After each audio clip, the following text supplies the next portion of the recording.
Unlike most rappers, Kanye West is well educated. He attended the School of the Art Institute of Chicago, and thus he uses quotation, pastiche, and intertextual references to provide a deeper meaning for his songs, only for those who pay attention.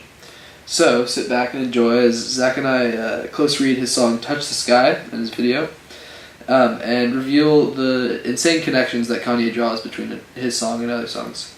However, to have your mind truly blown, you must first understand the context and songs that are being referenced. So while we are discussing Touch the Sky, we must first go back in time to understand the context that precedes this song. When Kanye was first starting his rapping career, he was in a car accident that required that his jaw be wired shut in order for it to heal. He also faced other adversities, such as people telling him that he wouldn't make it as a rapper and that he should stick to producing. Despite this, Kanye continued against the wishes of his doctor with his debut single, Through the Wire. Through the Wire is about overcoming adversity and thriving in that situation. In Touch the Sky, Kanye opens a dialogue with this single, claiming that not only did this adversity not hinder his career, but actually boosted it. Additionally, Kanye makes a slew of other references, including heavily sampling Curtis Mayfield's Move On Up. The song is about moving on up in society and self-improvement. Remembering your dream, a quote from the song. Kanye's song Touch the Sky not only plays homage to this, but begins a dialogue on how Kanye has moved up in the world after his success in his album College Dropout. He may not always have success, but right now he does. So, let's start the video. So right off the bat, you can tell Kanye is actively using pastiche and nostalgia. He draws out that beginning scene with the car racing through the desert, panning outwards in an almost creepily familiar scene that you can't even really recognize where it's from. And also, he has Pamela Anderson with him in the backseat of his car, referencing hegemony and how she's a big face in culture. Also, the video is filmed in a 70s style, which relates directly to Through the Wire. The similar tastes in videos clearly a reference between one another. Also, one quick point, the car that he's driving is a Lincoln limousine, which will be important later. Looking extra fly. For the day I die, I'ma touch the sky. Back when they thought pink polos would hurt the rock, before Cam got the pop, the doors is closed. I felt like Bad Boy Street Team. I couldn't work the. So here, if you pay close attention, Kanye is referencing old Kanye when he used to wear pink polos, when he says, back when they thought pink polos would hurt the rock. Also, Kanye references Bad Boy Street Team. Now, if you're not familiar with the rap discourse, this is talking about Bad Boy Biggie. And Biggie Smalls was shot and was in the exact same hospital that Kanye was in when he got into his car accident. Which he very clearly draws a parallel between Through the Wire and Touch the Sky. For the day I die, I'ma touch the sky. Gotta testify. Come up in the spot looking extra fly. Yeah. For the day I die, I'ma touch the sky. Now let's take them high.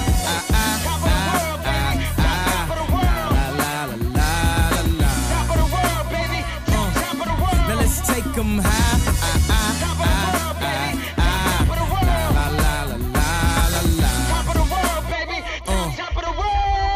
Back when Gucci was to rock, back when Slick Rick got the pop. You can see here when Kanye says, back when Gucci was the shit to rock, he's partially referencing Gucci Mane, a rapper, and also the famous brand Gucci.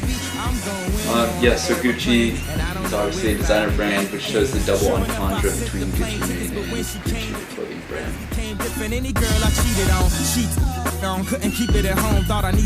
So right here, we are seeing just a very meta thing for Kanye.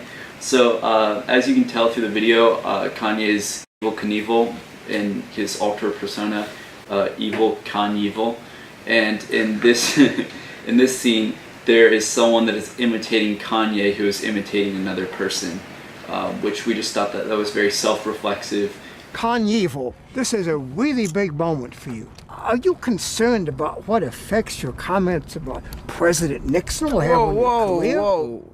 We're not here to talk about that right now. I just want to focus on this jump right now. You want to focus, all right, nigga. You want to focus on this. Do you know who I am? This is why we couldn't never work out, Nia. Do you know who I am? I know, I said your name. I know All right, who you are. well, I'm Nia Long, and don't you forget it, nigga. What? That's right, girl. I told you. When he get on, he gonna leave your ass for a white girl. What, you want, a Barbie? What about all of this? You just want some What about the ass? Obviously not part of the original song. It's really interesting, and Wyatt will talk about this a little bit, how this is partly a reference to one of his other songs, Gold Digger, where the lyric is, when he get on, he gonna leave your ass for a white girl. And he references and uses Nia Long in the. First references her in the song, and then has her in the YouTube video to again reference the rap culture and hegemony and dominant culture of Nia Long. She's been in countless movies, and she's rapped about. She's one of the most rapped about persons in all of rap songs. Mm-hmm. And so that takes us to our next idea, which is Kanye in this song is adapting the idea of the American dream to his personal experience, and I will show how he kind of fits the American dream. Kanye adopts portions from each, creating a modern twist on an older idea, but he really does fit the American dream in its kind of original sense, with extreme displays of patriotism. As you can tell with his Evel Knievel costume, he has the stars and stripes and, red, white, and blue.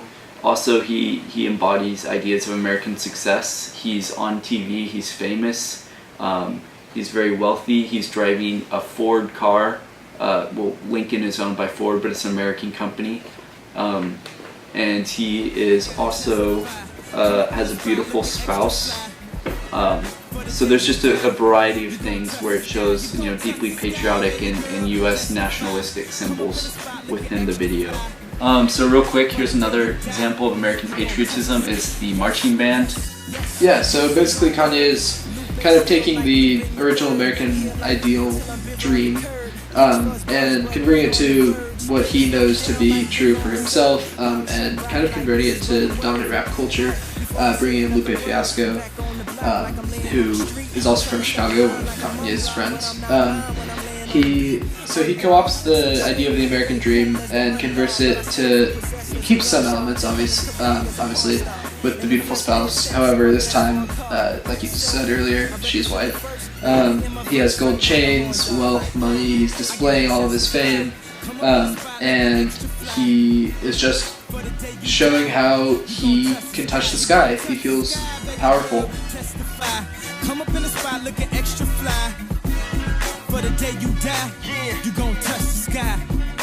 That's not part of the original song. Like, a lot of this song was actually adapted for the music video, and so I just wanted to point out that that's not part of the original song. You gon' touch the sky, baby girl, testify. Come up in the spot looking extra fly. For the day you die, you gon' touch the sky. We back at home, baby. Sky high, I'm sky high. I'm sky high. I'm sky high. As you can see, he crashes, but he keeps the music still light. Now that he rapped through the wire and made this fame that he displays for us, he is okay to die, which you witness through the video as he's crashing. He feels good. He feels like he's on top of the world. Even when he crashes, he says, like, I'm gonna touch the sky. For the day I die, I'ma touch the sky. Here he's doing kind of a T-pose, like this, which is similar to Jesus' crucifixion, which when you have a camera like that, like an angle like that, what you're trying to do is convey power, because you're looking up to someone.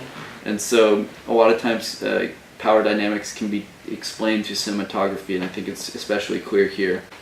And he has the clouds behind him. He's, on top of the world. Yeah, and he calls himself Jesus very frequently as a reference to Jesus, which then here you get the symbolism of Jesus And he is also touching the sky. From the camera angle, it looks as if he is touching the sky. Yes, he's opening up dialogues with other, songs. Like he has an album called Yeezus where it's representing that he feels like Jesus. After that, the video fades away. Zach, do you have any afterthoughts? Anything else you want to mention about the song? Yes, so one of the counter arguments to our argument is that the idea of patriotism, it's mocking it, and that he is kind of making fun of Evel Knievel for this, over the top expressionism. So, like irony more than pastiche. Exactly, but this is actually not true, and we can see that in Kanye's life. He actually got in a lawsuit with Evel Knievel where he sued him, and right before Evel Knievel's death, Kanye visited him, and they resolved it, and Evel Knievel described him as very respectful, which shows that this is not just a mockery, but instead, a pastiche and referencing. And you can kind of see that earlier in the video. Kanye views success when other people start imitating him, with the kid that imitates him, and so he believes Evel Knievel was successful and he tries to imitate that. And lastly, Kanye is shown that he's very patriotic, especially with his support for the President Donald Trump, who is very nationalistic. Yep. So I hope you enjoyed watching, and yeah. Give us a good grade.